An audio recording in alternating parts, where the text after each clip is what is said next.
Please wake up. There's something wrong with Mommy. Daddy, please wake up.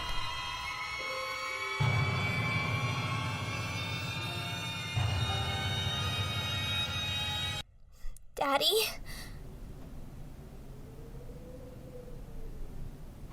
It was the 1-year anniversary since that night. I know it sounds rather extreme, but I didn't even feel comfortable parking too close to the house.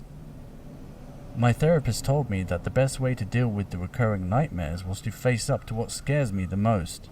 So here I was, back at that house.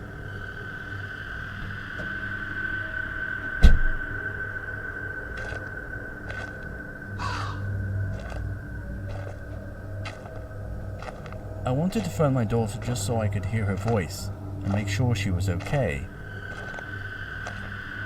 But the cell phone coverage was always sketchy in that area. In many ways, my daughter had been the stronger one through all of it, even after her mother was taken away. Perhaps it was because she was still shielded from the harsh reality of what really happened, still just a child in the face of something so terrifying.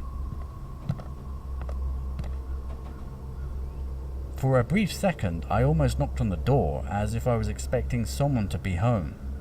That's when it really occurred to me. Home was no longer home anymore, just an empty shell of a house haunted by memories. Maybe coming back wasn't such a good idea, but as I stepped away, I heard the front door creak open slightly. Whether I cared to admit it or not, I couldn't deny that deep down I was waiting for a sign that I was doing the right thing, and maybe this was it, just a hint of encouragement that I needed to get my foot in the door. I could already sense the old, musky smell of a vacant house as I gently pushed the door further open, revealing the staircase and the clutter of toys and unopened mail scattered across the floor. I proceeded upstairs where the nightmare began, still so fresh in my mind, a memory of being woken up in the middle of the night to the sound of my daughter's desperate voice. Daddy, please wake up.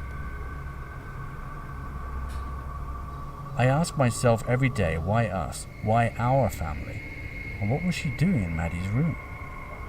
What my daughter once considered the safest room in the house became a chamber of screams, cursing, things I care not to recollect. Her old room was an uncanny reminder of the torment and suffering. What was I doing here? What did I really hope to achieve by coming here? So many questions, yet very few answers. I did my best to keep everything quiet. I even contacted the church, but they weren't willing to get involved without proof of a demonic entity, so she was taken away and labeled with a mental disorder. Where do I go from here? I really can't say. I put the house up for sale not too long ago. Maybe it sells, maybe it doesn't. But I'll never forget the terror of that fateful night at that house.